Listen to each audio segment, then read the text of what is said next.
उदगीर ग्रामीण पोलीस स्टेशनमध्ये NDPS ॲक्टप्रमाणे गांजा पकडल्याचा 2 किलोचा आमचा गुन्हा दाखल होता।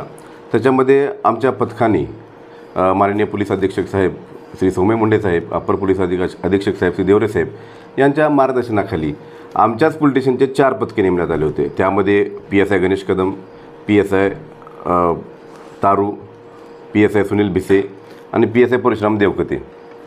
तर ह्या आणि त्याचबरोबर आमच्या DB पथकातले नाना शिंदे, नागरगोजे, चेवले, रामभाऊ घोरपडे आणि महबूब शेख यांनी अथोनात प्रयत्न केले, टेक्निकल मदत घेतली आणि त्याच्यातून आम्हाला जवळपास तेलाच्या गोडाऊनच्या टँकरमध्ये हे विशाखापट्टणमपासून ते आपल्या उदगीरपर्यंत गांजाची तस्करी करताना आम्हाला मिळून आली।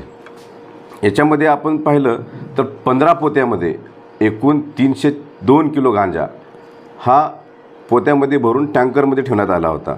हे टँकर तेलाचा असल्यामुळं बऱ्यापैकी लोकांना कुणावर संशय येत नव्हता, परंतु उदगीर ग्रामीण पोलिसांनी याच्यामध्ये शर्थीचे प्रयत्न करून नमूद गुन्हा हा उघडकीस आणला आहे।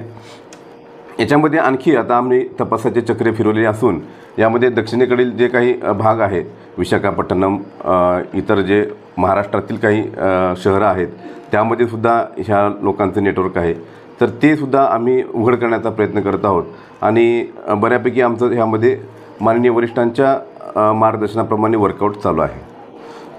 हा जो त्यांचं जे त्यांच्या कामाची पद्धत अशी असते की हा गांजा घेऊन यायचा, त्यांच्या पुढं पायलटिंग गाडी असते, ते जे नमुना 2 किलोचा असतो ते प्रत्येक डीलरला गोपनीयरित्या बऱ्यापैकी रात्री हे दाखवतात आणि त्याच्यानंतर मात्र हे ज्या ज्या ठिकाणी त्यांच्या नीडप्रमाणे, त्यांच्या गरजेप्रमाणे कुणाला 50 किलो, कुणाला 100 किलो असं ते गांजा रात्री टायमाला वाटत फिरत असतात। तर आमच्या माहितीप्रमाणे हा अहमदपूर, लोहा, नाशिक, संगमनेर इथंपर्यंत त्याचं सप्लायचं नेटवर्क आम्हाला दिसून येतं। त्याप्रमाणे आम्ही ह्याच्यामध्ये इन्व्हेस्टिगेशन करत आहोत।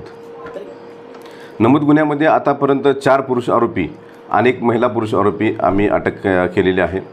त्याचबरोबर याच्यामध्ये 1 हुंदाई कार जी आहे ती जप्त करण्यात आलेली आहे आणि 1 गोड तेल वाहतूक करणारा टँकर हेही जप्त करण्यात आलेलं आहे। उदगीर तालुक्यामध्ये आरोपी आम्ही निष्पन्न करत आहोत याच्यामध्ये, परंतु चाकूर तालुक्यामधले यामधले आरोपी आम्हाला निष्पन्न झालेले आहेत।